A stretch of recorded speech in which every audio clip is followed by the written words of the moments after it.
மனோஜோட கடையிலேருந்து வந்த பையன் வந்து முட்டையோட விஷயத்த சொன்ன உடனே வீட்டில் இருக்கிறவங்க அத்தனை பேர் விழுந்து விழுந்து சிரிக்கிறாங்க. விஜயாவுக்கு பயங்கர கோவம் வந்துடுது. ஏன்டா ஒன்றுமில்லாத முட்டையை வச்சுட்டு என் கையை இந்த மாதிரி சூட்டில் பழுக்க வச்சுட்டியடா, நீ எல்லாம் நல்லா இருப்பியா அப்படின்னு சொல்லிட்டு போட்டு அடிக்கிறாங்க.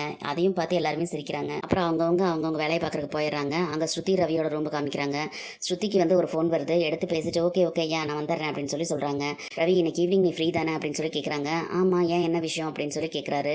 நான் டப்பிங் பண்ணுற ஒரு சீரியலோட ஹீரோயினுக்கு வந்து இன்னைக்கு பர்த்டே, அவங்க ஈவினிங் பார்ட்டி வச்சிருக்காங்க, அதுக்கு நம்ம 2 பேரும் போகலாம் அப்படின்னு சொல்லி சொல்கிறாங்க.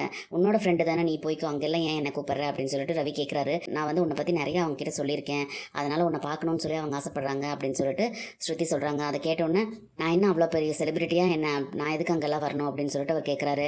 இல்லை நீ வரணும், கண்டிப்பாக என் கூட வா, எனக்கும் தனியாக போகிறதுக்கு இதாக இருக்குது அப்படின்னு சொல்லி சொல்கிறாங்க. சரி ஓகே போகலாம் அப்படின்னு சொல்லிட்டு ரவியும் சொல்கிறாரு. சரி அந்த பார்ட்டிக்கு போகிறதுக்கு நம்ம என்ன ட்ரெஸ் போடலாம் அப்படின்னு சொல்லிட்டு ஸ்ருதி கேட்குறாங்க. என்ன ஆரம்பிச்சிட்டியா நீ, ஏதோ ஒரு ட்ரெஸ்ஸு, அதுக்கு என்ன இப்போ அப்படின்னு சொல்லி அவர் கேட்குறாரு. இங்கே பாரு, சில இடங்களுக்கெல்லாம் போகும்போது நம்ம வந்து நல்லா போகணும்ல, சரி நீ எந்த ட்ரெஸ் போடுற அப்படின்னு சொல்லிட்டு ஸ்ருதி கேட்குறாங்க. நான் இப்படியே வரதுக்கு கூட தயாராக தான் இருக்கேன் அப்படின்னு சொல்லி ரவி சொல்கிறாங்க. இங்கே பாரு, இடத்துக்கு தகுந்த மாதிரி போகணும், அன்றைக்கி உன்னோட ஃப்ரெண்டோட மேரேஜ்க்காக நீ ஒரு ஷர்ட் போட்ட, அது உனக்கு ரொம்ப நல்லா இருந்தது, அதையே நீ போட்டுட்டு வா அப்படின்னு சொல்லி சொல்கிறாரு. ஓ அதுவா, சரி ஓகே போட்டுக்கிறேன் அப்படின்னு சொல்லி ரவி சொல்கிறாரு. உடனே நான் என்ன ட்ரெஸ் போடுறது அப்படின்னு சொல்லி ஸ்ருதி கேட்குறாங்க. இந்த விளையாட்டுக்கு நான் வரல, நான் ஒன்று சொல்லுவேன், அதுக்கு ஆப்போசிட்டாக தான் நீ எடுத்து போடுவேன், அதனால் உனக்கு என்ன பிடிச்சிருக்கோ நீ அதை போட்டுக்க அப்படின்னு சொல்லி சொல்கிறாங்க.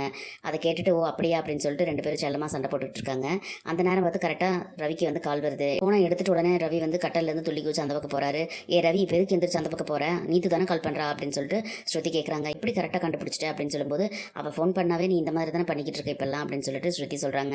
சரி இரு, என் பாஸ் தான், நான் பேசிக்கிறேன், சத்தம் போடாத அப்படின்னு சொல்லிட்டு ஃபோன் அட்டன் பண்ணி பேசுகிறாரு. என்னது அப்படியா, ஓகே என்னது ஈவினிங்கா அப்படின்னு சொல்லிட்டு சரி ஓகே நான் பார்த்துக்கிறேன் அப்படின்னு சொல்லிட்டு ஃபோனை வச்சிடறாரு.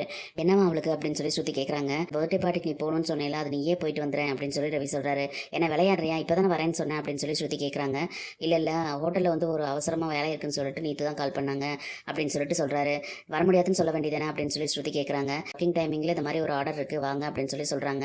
நான் எப்படி வர முடியாதுன்னு சொல்ல முடியும் அப்படின்னு சொல்லி ரவி சொல்லவும், சொல்லி தான் ஆகணும், இது என்கிட்ட நீ ஃபங்க்ஷனுக்கு வரேன்னு சொன்னேன், அதை விட்டுட்டு அதுக்கப்புறம் இப்படி சொல்லிட்டு இருக்கேன், ஒய்ஃப் கூட ஒரு முக்கியமான வேலைக்கு போக வேண்டியது இருக்குது, அவங்களுக்கு நான் கமிட் பண்ணிட்டேன், அதனால் இப்போ வர முடியாது, நீங்கள் வேறு யாராவது வச்சு பார்த்துக்கோங்க அந்த வேலைன்னு சொல்ல வேண்டியதானே அப்படின்னு சொல்லி ஸ்ருதி வந்து சண்டை போடுறாங்க. இப்போ என்ன, நான் வந்து உங்க கூட அந்த பர்த்டே பார்ட்டிக்கு வரணும் அவ்வளோதானே, சரி இந்த வேலை போயிடுச்சுன்னா ஹோட்டலாக மறுபடியும் ஏறி இறங்கி வேலை தொலைவர அவ்வளோதான் அப்படின்னு சொல்லிட்டு ஃபோன் எடுத்து ஃபோன் பண்ணுறாரு.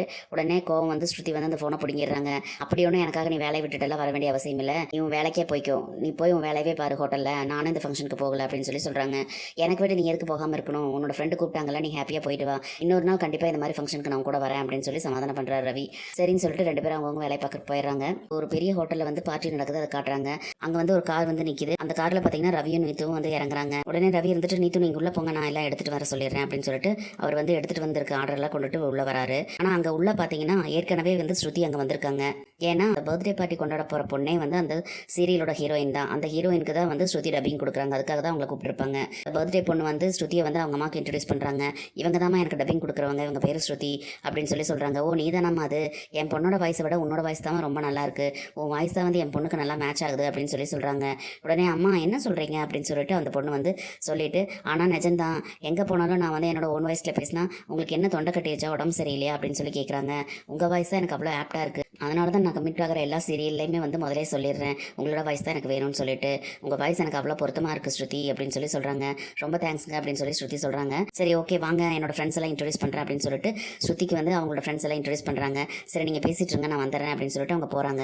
அவங்க அந்த பக்கம் போகும்போது நேராக நீத்து வந்து உள்ளே வந்துட்டு கல்யாணி அப்படின்னு சொல்லிட்டு அந்த பர்த்டே பொண்ணை வந்து கட்டி பிடிச்சிட்டு பேசிக்கிட்டு இருக்காங்க. அப்போ ரவி வந்து கேக்கெல்லாம் எடுத்துகிட்டு வந்து எல்லாம் ஆர்கனைஸ் பண்ணி வச்சுக்கிட்டு இருக்காரு. அப்போ ரவியை கூப்பிட்டு நீத்து வந்து அந்த பர்த்டே பொண்ணுக்கு வந்து இன்ட்ரடியூஸ் பண்ணுறாரு. இதான் மிஸ்டர் ரவி, எங்களோட ஹோட்டலோட சீஃப் செஃப், இவர் இல்லைன்னா என்னோட ஹோட்டல் நான் ரன் பண்ணுறதே பெரிய விஷயம் அப்படின்னு சொல்லி சொல்கிறாங்க. ஹாய் அப்படின்னு சொல்லி இன்ட்ரடியூஸ் ஆகிக்கிறாங்க 2 பேரும். அவங்க இப்படி பேசிட்டு இருக்கும்போது வந்து ஸ்ருதி வந்து ரவியை பார்த்துடுறாங்க. பார்த்தோன்னா உங்களுக்கு பயங்கர ஷாக் ஆகுது, நம்ம கூப்பிட்டு வரல, இப்போ வந்து இவ கூட இங்கே வந்திருக்கான் அப்படின்னு சொல்லிட்டு அவங்க யோசிச்சுட்டு பார்த்துட்டு இருக்காங்க. எல்லா அரேஞ்ச்மெண்ட் முடிஞ்சிருச்சு, வாங்க எல்லாரும் கேக் வெட்டலாம் அப்படின்னு சொல்லிட்டு எல்லாம் போகிறாங்க. அப்போ போகும்போது எல்லாருமே போய் நின்னுறாங்க. அந்த பர்த்டே பொண்ணு வந்துட்டு ஸ்ருதியை தொலைவறாங்க. அங்கே இங்கே இருங்க ஒரு நிமிஷம் வந்துடுறேன் அப்படின்னு சொல்லி ஸ்ருதி போய் கூப்பிட்றக்காக போகிறாங்க. கரெக்டாக ஸ்ருதி வந்து ஃபோன் பேசுகிற மாதிரி நின்றுட்டு இருக்காங்க. ஸ்ருதி வாங்க, நீங்க இல்லாமல் எப்படி நான் கேக் வெட்ட முடியும், வாங்க அப்படின்னு சொல்லி கூப்பிட்டு போகிறாங்க. ஸ்ருதி வந்து அவங்க கூட வரதை பார்த்தோன்னே நீத்து வந்துட்டு ரவி அங்கே பாரு உன்னோட வைஃப் அப்படின்னு சொல்லி சொல்கிறாங்க. பார்த்த உடனே ரவிக்கு பயங்கர ஷாக் ஆயிடுது. அப்படின்னா இந்த ஃபங்க்ஷன் வரதுக்காக தான் அவன் நம்மளை கூப்பிட்டுருக்கலாம். போச்சு போ, நம்ம தொலைஞ்சோம் அப்படின்னு சொல்லிட்டு அப்படியே முழிச்சிட்டு நின்றுட்டு இருக்காரு. சரின்னு சொல்லி கேக் கட் பண்ணிட்டு அந்த பொண்ணு வந்து ஃபர்ஸ்ட் கேக்கு வந்து ஸ்ருதிக்கு தான் ஊட்டி விடுறாங்க. அதுக்கப்புறமா நீத்து இவங்களுக்கெல்லாம் ஊட்டி விட்டுட்டு இருக்காங்க. அதுக்கு கண்டிப்பாக எல்லாரும் சாப்பிட்டுட்டு தான் போகணும் அப்படின்னு சொல்லி அவங்க சொல்றாங்க. அப்போ ஸ்ருதி வந்து அவசரமா வெளியே கிளம்பி வந்துடுறாங்க.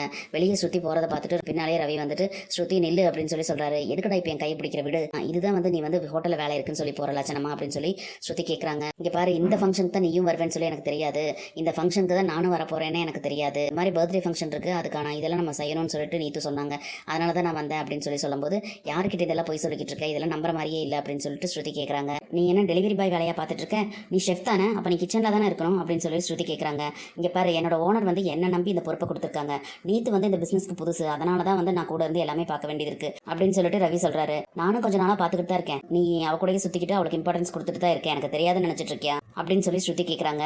என்ன ஸ்ருதி சொல்ற, ஆர் யூ சீரியஸ், நீ என்ன நான் சந்தேகப்படுறியா, நான் என்ன பொண்ணை கூட்டிட்டு ஊர் சுற்றிட்டா இருக்கேன் அப்படின்னு சொல்லி கேட்குறாங்க. உனக்கு வந்து லைஃபை எப்படி லீட் பண்ணணும்னு தெரியல, லைஃப்ல யாருக்கு ப்ரையாரிட்டி கொடுக்கணும்னு தெரியல, லைஃப்ல வந்து பொண்டாட்டிக்கு ப்ரையாரிட்டி கொடுக்கணுமா இல்லை பாஸ்க்கு ப்ரையாரிட்டி கொடுக்கணுமான்னு தெரியாம கூட நீ இருக்க அப்படின்னு சொல்லிட்டு ஸ்ருதி சொல்றாங்க.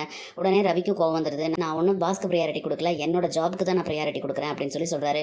சரி அப்போ போங்க சார், நீங்க போய் உங்க வேலையை போய் பாருங்க, எல்லாத்துக்கும் சர்வ் பண்ணுங்க, நீங்களும் சந்தோஷமா சாப்பிடுங்க அப்படின்னு சொல்லிட்டு ஸ்ருதி வந்து கோவமா போறாங்க. ஸ்ருதி நில்லுன்னு சொல்லிட்டு ரவி வந்து கூப்பிடுறாரு. ஆனா ஸ்ருதி வந்து நிக்காம போறாங்க. அந்த நேரம் பார்த்து ரவியை தொலைட்டு பார்ட்டி ஹால்ல இருந்து வெளியே வராங்க நீத்து. என்னாச்சு ரவி, ஏன் ஸ்ருதி வந்து கோவமா போறாங்க அப்படின்னு சொல்லி கேட்கும்போது, இல்ல அவங்களுக்கு கொஞ்சம் டப்பிங் இருக்கு, அதனால தான் போறாங்க அப்படின்னு சொல்லி சமாளிச்சிடறாரு. சரின்னு சொல்லி நீத்துவும் திரும்பி போறாங்க. இப்போ இவங்க ரெண்டு பேரும் பேசிட்டு இருக்கிறதையும் திரும்பி நின்று பார்த்துட்டு கோவமாவே போறாங்க ஸ்ருதி. இந்த நீத்து வந்து இவங்க ரெண்டு பேத்துக்குள்ள வரல அப்படின்னாலும் அந்த நீத்துவால ஏதாவது பிரச்சனை வருமோன்னு சொல்லி ஸ்ருதி ரொம்ப பயப்படுறாங்க. இனி என்னெல்லாம் நடக்க போகுதுன்னு சொல்லி நம்ம பொறுத்திருந்து பார்க்கலாம் ஃப்ரெண்ட்ஸ். நம்ம வீடியோ பிடிச்சிருந்தா லைக் பண்ணி சப்ஸ்கிரைப் பண்ணுங்க. தேங்க்யூ.